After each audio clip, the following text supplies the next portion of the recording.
যে এই পরিযায়ী শ্রমিক যারা যারা গুজরাটে আর উড়িষ্যায় বিভিন্ন রাজ্যে যাদের উপরে অত্যাচার চলছে, তারা কিন্তু বিধানসভা ভোটের সময়, আপনার লোকসভা ভোটের সময়, পঞ্চায়েত ভোটের সময় তারা উৎসবের মেজাজে সেই বিভিন্ন রাজ্যে থাকা বাঙালিগুলো, মুসলিম হোক আর হিন্দু হোক, তারা কাজ ফেলে দিয়ে, তারা ব্যবসা বাণিজ্য ফেলে দিয়ে মমতা ব্যানার্জির পার্টিকে জিতাবার জন্য, মমতা ব্যানার্জিকে মুখ্যমন্ত্রী করার জন্য, মমতা ব্যানার্জির এমএলএ বাড়ানোর জন্য, মমতা ব্যানার্জির এমপি বাড়ানোর জন্য এই পরিযায়ী শ্রমিকরা ভিন্ন দেশ থেকে, ভিন্ন রাজ্য থেকে রাজ্যে এসে, পশ্চিমবাংলায় এসে গাঁঠের পয়সা, পকেটের পয়সা খরচা করে মিটিং করে, মিছিল করে করে মুখ্যমন্ত্রীকে 14 তলা নবান্নর উপরে বসিয়েছে। মুখ্যমন্ত্রী তিনি চাইছেন আমার রাজ্যের মুসলিমরা, বাঙালি মুসলিমরা মার খাবে, আমার পুলিশ চুপ করে বসে থাকবে, আমিও মুখ বন্ধ করে বসে থাকবো, অত্যাচারীদের আমরা কোনো সাজা দেব না। মুসলিমদের ভোটের দরকার, ভোটের সময় ভোটটা নিয়ে নেয়, ভোট হয়ে গেলে মুখ্যমন্ত্রীর আর কোনো প্রয়োজন হয় না। ঠিক ভোট আসলে দেখবেন আবার এই সংখ্যালঘুদের নিয়েই আবার খেলা হবে। মাননীয় মুখ্যমন্ত্রী তিনি যদি বাংলার গার্জেন মনে করেন নিজেকে, তিনি যদি সেই দাবি করেন, আর তিনি তো অস্বীকার করার কোনো জায়গা নেই, তিনি নিঃসন্দেহে বাংলার মাথা, তিনি নিঃসন্দেহে বাংলার শ্রেষ্ঠ পদে বসে আছেন, তো অবশ্যই যদি বাংলার তার পরিবারের, তার ফ্যামিলির এই মানুষগুলো আক্রান্ত হচ্ছে, তিনি যে কেন নির্বিকারে কোনো ব্যথিত না হয়ে বসে আছেন, এটাই আমরা ভেবে উঠতে পারছি না। মুখ্যমন্ত্রীর যে নীরবতা, এটাতে আমরা বেশি ব্যথিত হয়েছি। অ্যাম্বিশন স্পোকেন ইংলিশ, এবার বাংলা মাধ্যমের শিক্ষার্থীরাও পারবে অনর্গল ইংরেজিতে কথা বলতে। চাকরির ইন্টারভিউ হোক অথবা ব্যবসায়িক ক্ষেত্র, ইংরেজি না জানার ফলে পিছিয়ে পড়ছেন? চিন্তা করবেন না, আপনাদের জন্য সুবর্ণ সুযোগ নিয়ে এসেছে হাওড়ার অন্যতম শ্রেষ্ঠ ইংরেজি একাডেমি অ্যাম্বিশন স্পোকেন ইংলিশ।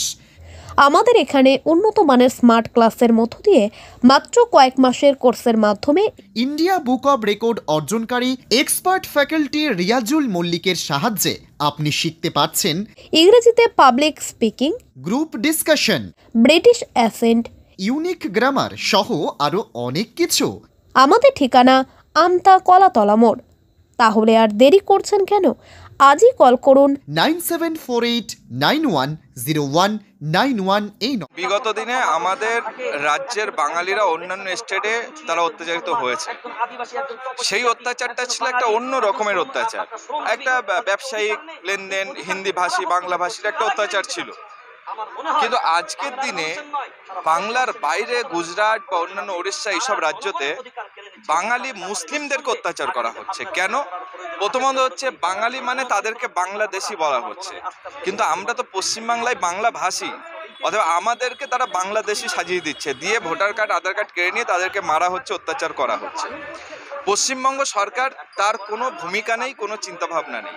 কেন? বিগত দিনে মুখ্যমন্ত্রী আন্দোলন করেছে, বলেছে, আজকে কোনো প্রতিবাদ নেই। তাহলে মুখ্যমন্ত্রী তিনি চাইছেন আমার রাজ্যের মুসলিমরা, বাঙালি মুসলিমরা মার খাবে, আমার পুলিশ চুপ করে বসে থাকবে, আমিও মুখ বন্ধ করে বসে থাকবো, অত্যাচারীদের আমরা কোনো সাজা দেব না।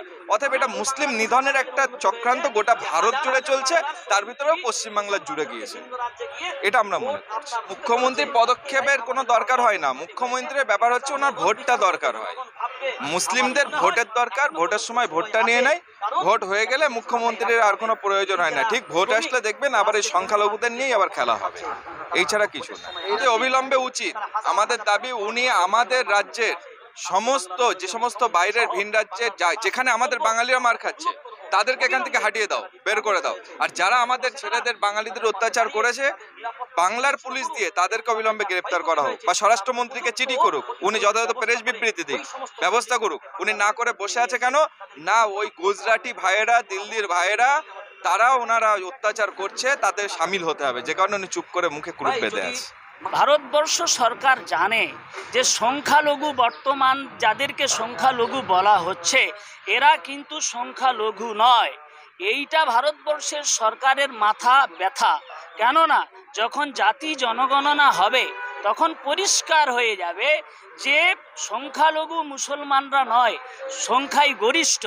এই জন্য এই সংখ্যা, বর্তমান তথাকথিত সংখ্যালঘু মানুষদেরকে যাতে করে তাদেরকে আরও সংখ্যালঘু করা যায়, তাদেরকে এই দেশ থেকে তাড়িয়ে দেওয়া যায়, তাদের উপরে অত্যাচার চালানো হয় যাতে করে তারা এই দেশ থেকে পালিয়ে যায়, এই ধরনের নেগেটিভ তৈরি করা হচ্ছে তাদের ভোট ব্যাংকটাকে সুনিশ্চিত করার জন্য। Number one. নাম্বার দুই, পশ্চিমবাংলা সরকার মুখ্যমন্ত্রীর বিষয়ে আমরা বলতে আজকে বাধ্য হচ্ছি। আমরা কোনোদিন মুখ্যমন্ত্রীর ব্যাপারে আমরা মুখ খুলি না। কারণ হলো আমরা 34 বছরের বাম সরকারের আমল দেখেছি। সেই বাম সরকারের আমলে আমাদের চাকরি, কর্মসংস্থা কোনো কিছুই ছিল না। আমরা বুকের মধ্যে একটা আশা ছিল যে তৃণমূল সরকার আসার পরে আমাদের চাকরির ব্যবস্থা হবে, আমাদের বাক স্বাধীনতা ফিরে পাবো, আমরা আমাদের ধর্মীয় স্বাধীনতা ফিরে পাবো, আমাদের খাবার স্বাধীনতা, আমাদের পোশাকের স্বাধীনতা ফিরে পাবো। কিন্তু দেখা গেল কয়েক বছর, দুটো থেকে তিনটা ট্রাম চলছে তৃণমূল সরকারের, চাকরির কোনো, মুসলমানদের সংখ্যালঘুদের চাকরির কোনো ব্যবস্থা নেই, তাদের রিজার্ভেশন নেই, ওবিসিটাকেও বন্ধ করে দেওয়া হলো। এমনি করে মুসলমানরা ভেবেছিল, সংখ্যালঘু সম্প্রদায়ের মানুষরা ভেবেছিল যে আমাদের কর্মসংস্থানটা সুনিশ্চিত হবে। কিন্তু আমরা কোনোদিন এই গান্ধী মূর্তির পাদদেশে এসে সম্মেলন করিনি, এসে আমরা প্রতিবাদ করিনি যে আমাদেরকে চাকরি দাও, আমাদের কর্মসংস্থান দিয়ে দাও। আজকে আমরা বাধ্য হয়ে এসেছি কিসের জন্য? আমাদের নিজেদের যে অস্তিত্ব বাঁচানোর লড়াই, সংবিধান বাঁচানোর লড়াই, দেশ বাঁচানোর লড়াই, বাঙালি বাঁচানোর লড়াইয়ে আমরা আজকে এসেছি।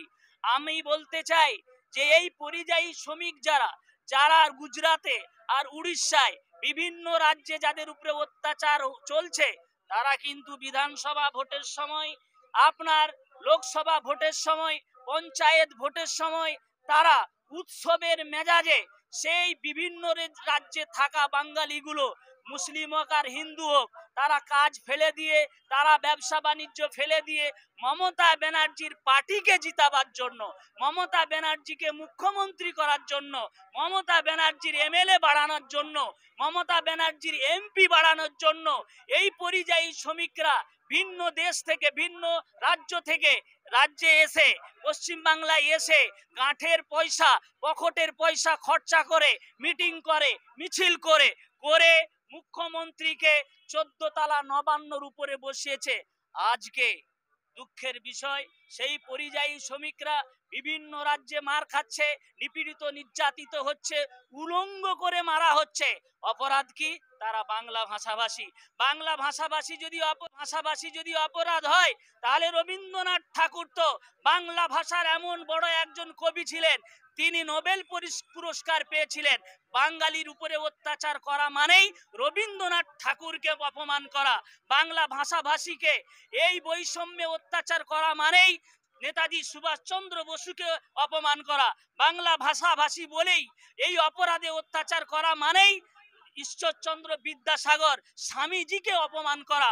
অতএব মমতা ব্যানার্জি তিনি বিভিন্ন মিটিংয়ে স্বামীজির কথা বলে থাকেন, রবীন্দ্রনাথ ঠাকুরের কথা বলে থাকেন, ঈশ্বরচন্দ্র বিদ্যাসাগরের কথা বলে থাকেন।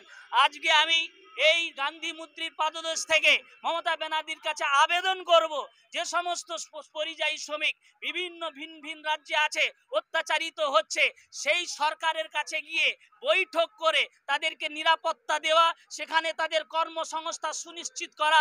সেখানে যদি কর্মসংস্থান সুনিশ্চিত না হয়, তাহলে বাংলায় ফিরিয়ে নিয়ে এসে তাদের কর্মসংস্থান সুনিশ্চিত করা। আপনাদের এই সোশ্যাল মিডিয়ার মাধ্যম দিয়ে আমি আমাদের রাজ্যের সরকারকে বার্তা দিচ্ছি, আর কেন্দ্র সরকারের স্বরাষ্ট্রমন্ত্রীর কাছে আবেদন, আপনি সংবিধান মেনে সংবিধানের উপরে দাঁড়িয়ে কথা বলুন। এই রকম ভারতবর্ষের মানুষের উপরে স্টিম রোলার চালিয়ে দিয়ে মানবতার উপরে, মানবতা বিধ্বংসী ভয়ঙ্কর আইনগুলো প্রণয়ন করে মানবতাকে ধ্বংস করবেন না। আমরা বাংলার মাটিতে দাঁড়িয়ে আমাদের বাঙালিরা কখনোই কোনো রাজ্যের বিরোধিতা করে না।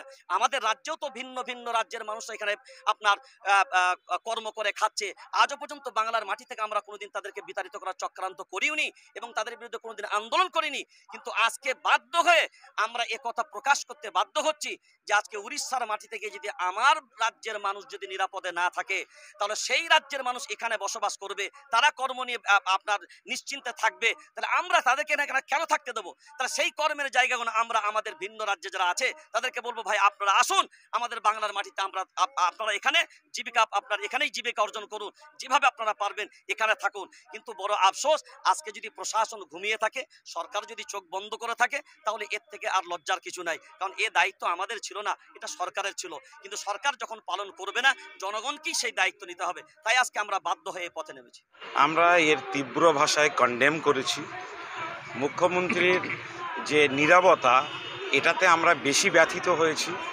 সে বিষয়টা নিয়ে আজকে লিখিতভাবে আমাদের সংগঠন সারা বাংলা সংখ্যালঘু যুব ফেডারেশনের পক্ষ থেকে আমরা নবান্নে মুখ্যমন্ত্রীর দপ্তরে স্মারকলিপিও দিয়েছি, যাতে যারা বিভিন্ন রাজ্যে আক্রান্ত হচ্ছে তাদেরকে অবিলম্বে নিরাপত্তা দেওয়া হোক। তাদের উপরে যারা আক্রমণ চালাচ্ছে, যারা অত্যাচারী জালেম, তাদেরকে চিহ্নিত করে ওই রাজ্যে পুলিশ পাঠিয়ে ওই অপরাধীদেরকে তুলে নিয়ে আসা হোক, তাদেরকে গ্রেপ্তার করা হোক। দেশের যে আইনের ভাষা আছে সেই ভাষায় তাদেরকে শাস্তি দেওয়া হোক। আমরা মন গড়া আইনের শাসন চাইছি না। আইনের প্রকৃত যে ভাষা আছে, আইনের যে বিধি আছে, যে ধারা আছে, সেই অনুযায়ী তাদেরকে শাস্তির ব্যবস্থা করা হোক। কেন হবে না? মনে হচ্ছে যেন রাজ্যে এবং দেশে আইনের শাসন ভেঙে পড়েছে।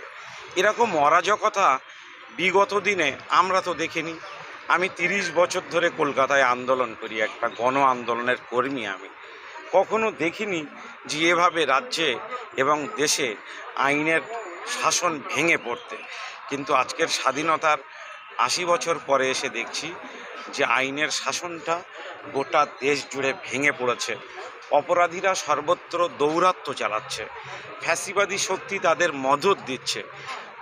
দাঙ্গা বাঁধানোর ষড়যন্ত্রে যারা লিপ্ত, যারা পাকিস্তানের পতাকা উড়াচ্ছে, তাদেরকে পুলিশ প্রশাসন তাদেরকে মিথ্যা ছেলে খেলার মতো করে তাদেরকে গ্রেপ্তার করছে, পরের দিন ছেড়ে দিচ্ছে। এবং এই ষড়যন্ত্রে যারা লিপ্ত, সেই বিজেপির বিধায়ক এই ধরনের অপরাধী ক্রিমিনালদের গলায় ফুলের মালা দিচ্ছে। এ তো আইনের নামে একটা প্রহসন চলছে।